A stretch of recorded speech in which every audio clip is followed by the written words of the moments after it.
Kali ini saya akan menjelaskan satu teori, yaitu Cognitive Dissonance Theory. Selamat menyimak.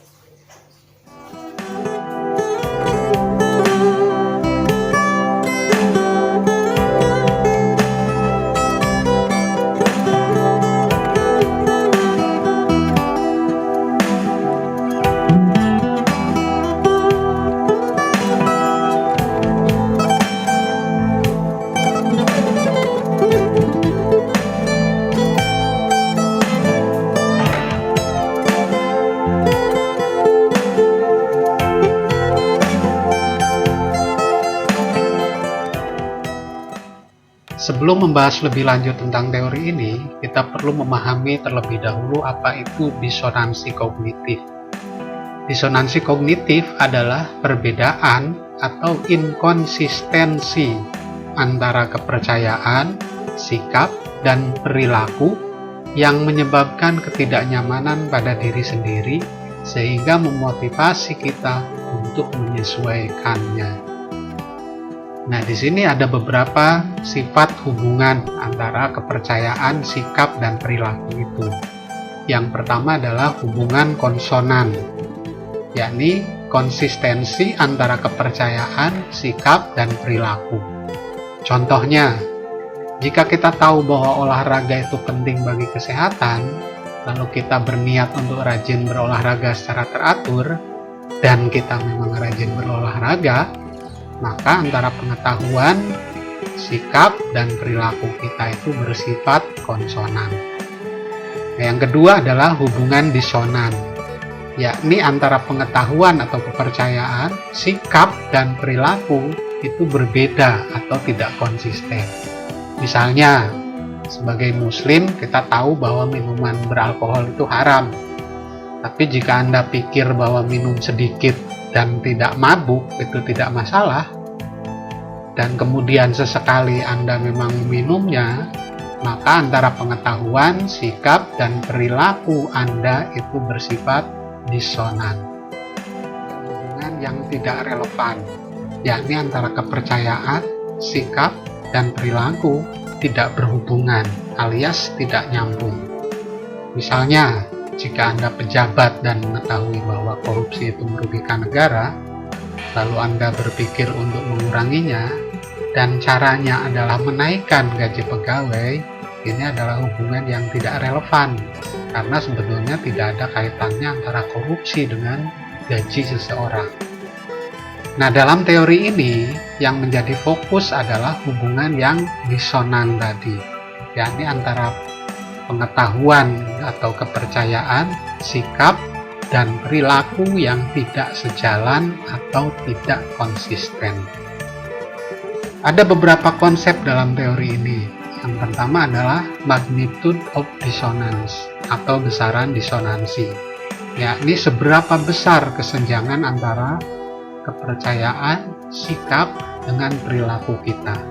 Contohnya, seorang perokok yang mengetahui bahaya rokok, bahkan dia sendiri sudah beberapa kali sakit karena merokok, dan sudah diperingatkan dokter berkali-kali, dia juga sebetulnya ingin berhenti merokok.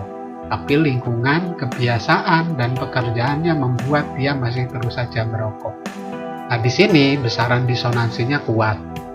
Ini berbeda dengan mereka yang tahu bahaya rokok, tapi tidak pernah sakit, dan merokoknya juga jarang-jarang atau hanya saat pergaulan saja. Ini beda dengan yang tadi. Ada 3 alasan yang mempengaruhi besaran disonansi, yaitu importance atau nilai penting. Bagi perokok berat yang sudah sakit-sakitan, ini adalah isu yang penting. Tapi bagi perokok ringan dan masih sehat, ini mungkin isu yang tidak terlalu penting sehingga tidak menjadi disonansi. Kemudian dissonance ratio, maksudnya adalah mana yang paling kuat antara pengetahuan atau kepercayaan dengan perilaku Anda.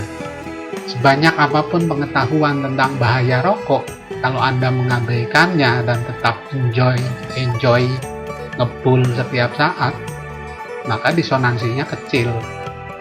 Yang berat itu kalau sudah tahu bahaya, Anda pikirkan, pengen berhenti, tapi mikirinnya sambil ngebul sampai habis beberapa bungkus. Nah, itu yang berat.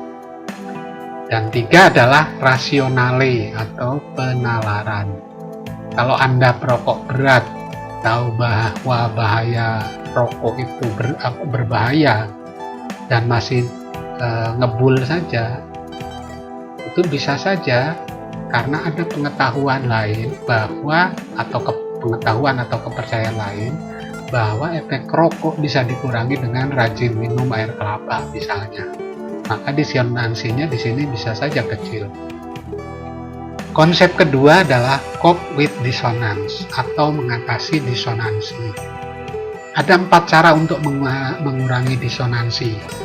Kita akan fokus pada contoh perokok tadi ya.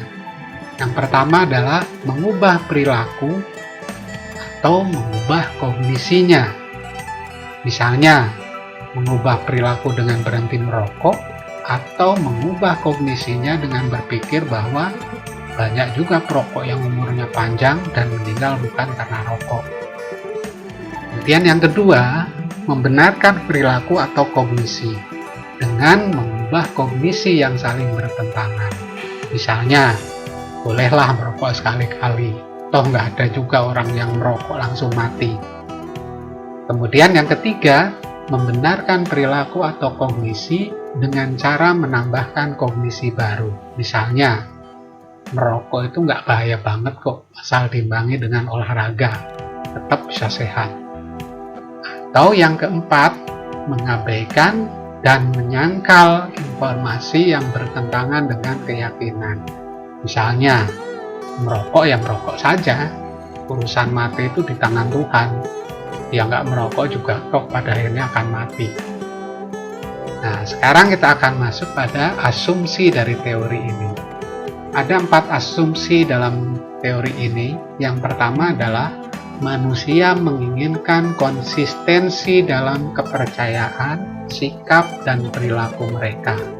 Contohnya yang paling enak ya, kalau kita tahu bahaya rokok, ya kita sama sekali tidak merokok. Atau bisa juga perokok tapi sama sekali nggak tahu tentang bahaya rokok, itu juga enak. Kemudian asumsi yang kedua, disonansi diciptakan oleh inkonsistensi psikologis. Artinya, selama tidak ada perbedaan antara kepercayaan dengan perilaku, disonansi itu tidak akan terjadi. Tapi kan seringkali psikologis seseorang itu tidak stabil. Sudah tahu bahaya rokok, tapi pengen coba-coba. Nah, kemudian asumsi ketiga, disonansi adalah keadaan yang tidak menyenangkan yang mendorong orang untuk melakukan tindakan dengan efek terukur.